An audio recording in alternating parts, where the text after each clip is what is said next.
Ever since the decline of the Roman Empire in 3 CE, the Church began gaining more power. The first Christian Roman emperor, Constantine, combined government of the state with the Church's affairs. This led to Christianity being implemented as mandatory rule in certain aspects of life, i.e. the rituals involving state delegations, private and public worship, etc.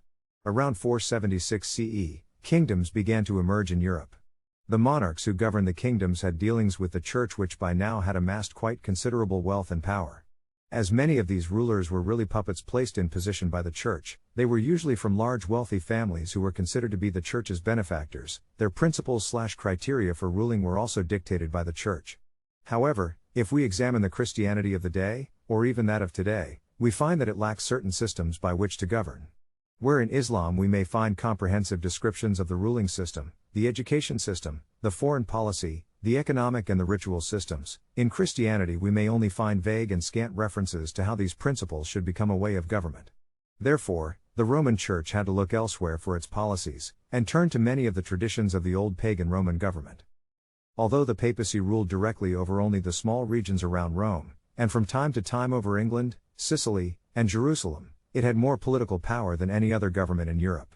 It was the Church, and therefore the Pope, which was responsible for levying taxes, introducing judicial rulings, and the Pope was believed to be infallible and in direct contact with God. So, the Church used its supremacy over the masses in a barbarous and brutal manner. Many women were tortured and killed when the Church declared them to be witches. Scientists who disagreed with the teachings of the Church were imprisoned, exiled, or executed. The Church appropriated much land and power which was never used for the benefit of society but rather distributed amongst the privileged or else hoarded. Innocent people were exploited with promises of intercession when they died.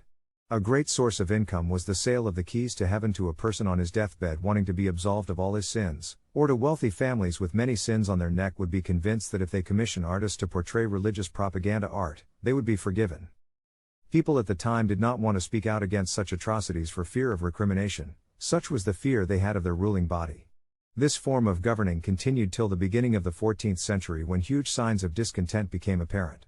This frustration came about due to the anger of the European thinkers, humiliation of the Crusaders at the hands of the great Muslim state, and because the Church was seen as a total disaster when it came to solving the problems of the people, due to Christianity's lack of systems. The 1500s brought about much theological debate and controversy in Europe. Each state also saw the Church as a useful tool to gain control of others, make deals, etc. 1618 resulted in much violence and bloodshed over much of Europe. It was the time of the 30 Years' War, after which most kingdoms were left in ruins. A third of Europe's population died either in battle, plague, or malnutrition. France and Spain continued fighting till 1659. Then, along came the reformers to call an end to the violence. They were Martin Luther and John Calvin, reformers of the Church, and they declared politics as something of an embarrassment, and that one of the main duties of the Christian man was to obey the constituted authority no matter how wicked it may be. The question of man-made rule or divine rule remained unanswered. As mentioned earlier, the state turned to ancient history, i.e. Roman Empire, to fill in the gaps in advocating new laws, but the basis of the teachings of the Roman Empire came from ancient Greek philosophy. This is what the humanists began to make references to in the late 1500s, to find solutions to their problems. This led to a split into two groups. 1. Those who studied Greek philosophy and called for naturalism, and believed in human beings' natural reason in solving all problems. 2. Those in favor of the Church who advocated realism and the divinity of the teachings of the Church. In Italy, these two groups were the Guelphs and the Ghibellines, and they were in constant battle against each other for leadership. The result brought about a victory in secular thought. This new society, whose basis was the idea of either abolition of religion altogether, the basis of communism, or the separation of religion from life's affairs, basis of capitalism. This left the society in obscurity when it came to the meaning and significance of life in the universe, and led to a boom in the philosopher population throughout Europe. Examples of the confusion which this led to may be seen in the teachings of René Descartes, who said, "The reality is different for different people, depending upon the individual's consciousness, thus leaving belief in God on the individual's consciousness," and Immanuel Kant, who said, "The human mind is responsible for the existence of things as we perceive them." Soon the reign of the medieval Church came to an end. Europe's secular institutions began to emerge in the form of a new ideological base, capitalism. Nations began to think that their citizens were superior to others by race or innate genius, and thus began to see themselves as guardians of their national freedom. This led to the idea that geography or climate selected these frontiers, and within men was a natural will to be free to govern themselves and to dominate others. Thus, they would feel superior and more perfect than those of other races. Just as the Germans praised their people's ability to rule others, their monarchy, in England John Fortescue claimed that English free law and constitution was superior to an existing law. These new thoughts became popular thought and hence left the church to withdraw and mold itself to a new set of laws based on the secular states. There were reform groups working within the church to accomplish this.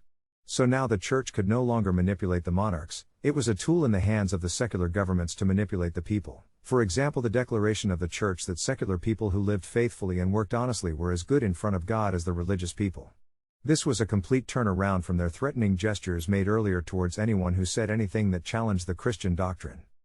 Machiavelli is today considered to be one of the founders of modern-day political thought. He wrote 2 books, the Discourses on the First 10 Books of Livy, and The Prince.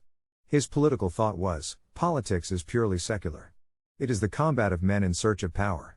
Men are all alike, brutal, and therefore, all selfish politics must follow universal rules which are the same for all men. Therefore, the successful ruler must have studied history, must observe his contemporaries and be willing to exploit their weaknesses. Many modern-day parliamentary systems are based on Machiavelli's teachings, and many draw upon the example of 1790, the French Revolution. Starting with the reign of Napoleon in France, other Western countries began colonization of the other parts of the world, to export the capitalist ideology and to gain economically. We still see this exploitation being carried out today, through more effective forms. So, if we look at today's capitalist society, a politician is very similar to Machiavelli's ideal politician. The church no longer rules Europe, her place has been taken over by the corporations and banks. Just as an artist performs for the sake of art and not for the people, a writer writes for the sake of freedom of expression and not for the benefit of society, their intellectuals/thinkers are experts only at making compromises instead of solutions. Their governments are like tools at the hands of the corporate businesses and the wealthy. Each member of this society lives for the sake of their individuality, and not for society. Therefore, to conclude, we must say that secular/capitalist thought is built upon the shallow and the reactionary, and it is not a rational basis of thinking.